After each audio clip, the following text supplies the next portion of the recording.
সূরাটি মাত্র 3 বার পাঠ করে ফু দিন, শত্রু জ্যান্ত লাশ হয়ে থাকবে, আপনার কোনো ক্ষতি হতে পারবে না।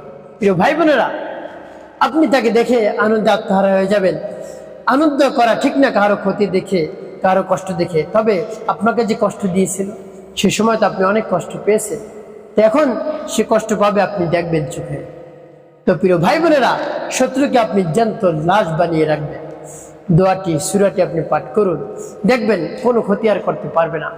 ইতিপূর্বে আপনার অনেক ক্ষতি করেছে, আপনার শত্রু আর ক্ষতি করতে পারবে না। উপকারে কাজ করতে পারবে, ক্ষতি করতে পারবে না। আপনার কাছে এসে স্যালেন্ডার করবে, আপনাকে দেখেই পালন করবে, আপনার কাছে আসতেই পারবে না। তো প্রিয় ভাই বোনেরা, কেন? আপনার মধ্যে সে যে কি দেখবে আপনি নিজে বলতে পারবেন না। তাই আপনার কঠিন থেকে কঠিন শত্রুকে আপনি একেবারে শায়েস্ত করে ফেলুন, ধ্বংস করে ফেলুন। আপনার কঠিন শত্রু আর থাকবে না। শত্রুর অনেক অর্থ সম্পদ যদি থাকে, জনবল থাকে, তাতেও কিছু করতে পারবে না আপনাকে। ইতিপূর্বে অনেক আপনাকে জ্বালিয়েছে, কষ্ট দিয়েছে, অনেক ক্ষতি করেছে, জানের ক্ষতি করেছে, মালের ক্ষতি করেছে, সম্পদের ক্ষতি করেছে, সম্মান নষ্ট করছে আপনার শত্রু। রাস্তাঘাটে, হাটে, মাঠে, যেখানে আপনার সাথে দেখা হয়েছে আপনার সম্মান নষ্ট করেছে, আপনার ক্ষতি করেছে। যে সময় পারে সেই সময় আপনার ক্ষতি করেছে। তো এমত অবস্থায় আপনি তাকে কিছু বলতেও পারেন, কিছু বললে আরো বেশি জুলুম নির্যাতন করছে। তো এখন আপনার সেই সমস্যা আপনি সমাধান করে ফেলুন, শত্রুকে ধ্বংস করে ফেলুন, শায়েস্তা করে ফেলুন, জ্যান্ত লাশ বানিয়ে রাখুন, আপনার বিরুদ্ধে মুখ খুলতে পারবে না। প্রিয় ভাই বোনেরা, তাই শত্রু যতই শক্তিশালী হোক না কেন, সূরাটি পাঠ করে ফু দিন।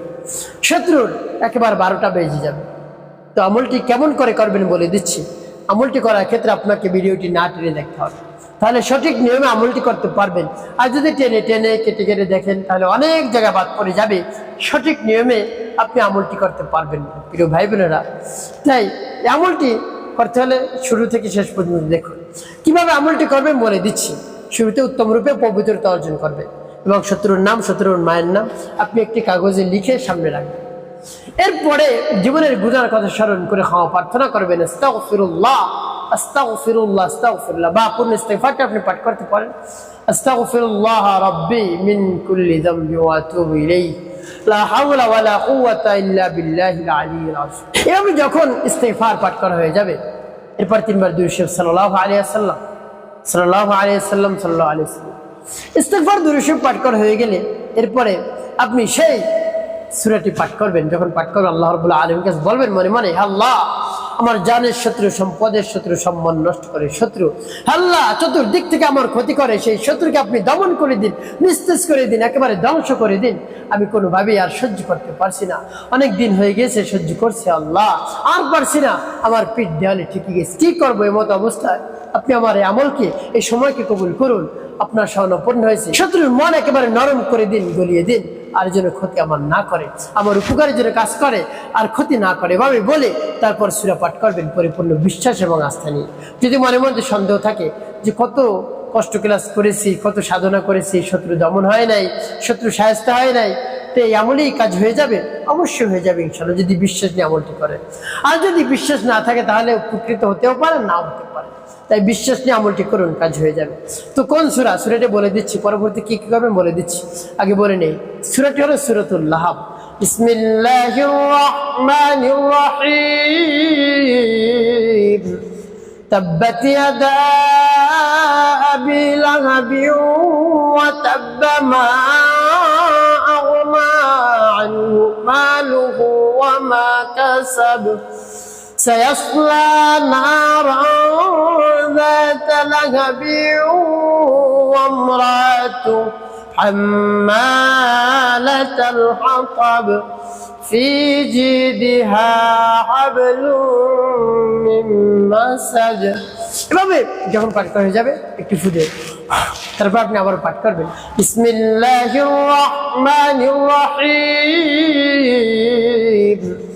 تبت يدا أبي لهب وتب ما أغنى عنه ماله وما كسب سيصلى نارا ذات لهب وامرأته حمالة الحطب في جيدها حبل من مسد। তারপর আপনি মনে ধরে দিয়ে আবার পাঠ করবেন বিসমিল্লাহির রহমানির রহিম তাব্বাত ইয়াদা আবি লাহাবিন ওয়া তাব্বা মা আগনা আনহু মালুহু ওয়া মা কাসাব سيصلى نارا ذات لهب وامرأته حمالة الحطب في جيدها حبل من مسد পাঠ করার সবার খুঁজে প্রিয় ভাই কতবার গুনি গুনি 3 বার পাঠ করবেন 3টি ফু শেষে নবীজি সাল্লাল্লাহু আলাইহি ওয়াসাল্লাম মহব্বত কি ভালোবাসা নিয়ে 9 বার দুরূদ ইব্রাহিম পাঠ করবেন আল্লাহুম্মা সাল্লি আলা মুহাম্মাদ ওয়া আলা আলি মুহাম্মাদ কামা সাল্লাইতা আলা ইব্রাহিম ওয়া আলা আলি ইব্রাহিম ইন্নাকা হামিদুম মাজিদ আল্লাহুম্মা বারিক আলা মুহাম্মাদ ওয়া আলা আলি মুহাম্মাদ কামা বারাকতা আলা ইব্রাহিম ওয়া আলা আলি ইব্রাহিম ইন্নাকা হামিদুম اللهم صل على محمد وعلى ال محمد كما صليت على ابراهيم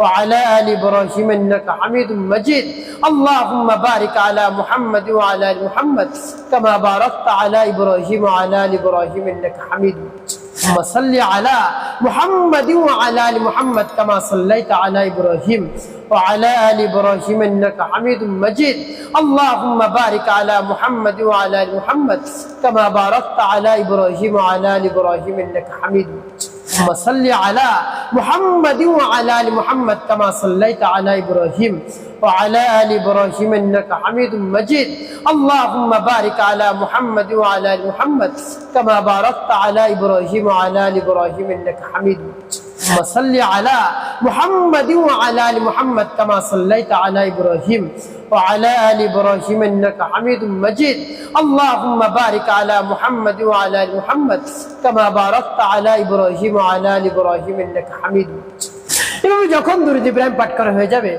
দুটি ফু দিবেন প্রিয় ভাই আপনার আমলটি করা শেষ ওই স্থানে বসে রব্বে কারিমের দরবার হাত উত্তোলন করবেন বলবেন হে আল্লাহ আপনি হলেন আমাদের খালিক আমাদের মালিক আমাদের হায়াত দাতা জীবন দাতা রিজিক দাতা সব কিছু আপনার কুদরতি কবজার মধ্যে আপনি আমার সমস্যার সমাধান করে দিন হে আল্লাহ কোন উদ্দেশ্যের জন্য আমি আমলটি করে আপনি জানেন আপনি ছাড়া আর কেউ পারবে না আপনি সর্বশক্তিমান সর্বশক্তির উৎস আপনি হে আল্লাহ আপনি কারোর কাছে মুকাফিক কে নন আল্লাহ আমরা আপনার কাছে মুকাফিক কে আল্লাহ যা কিছু দরকার আপনার কাছে চাই আপনি এই সমস্যাটা সমাধান করে দিন হে আল্লাহ এভাবে মন খুলে প্রাণ ভরে বিশ্বাস নিয়ে বলবেন দেখবেন কাজ হয়ে যাবে একটি কাজ আপনাকে করতে হবে 5 ওয়াক্ত নামাজ আদায় করতে হবে মানুষের কল্যাণে খিদমতে কাজ করবে অবশ্যই আপনার জীবন সুখময় হবে শান্তিপূর্ণ হবে ইনশাআল্লাহ।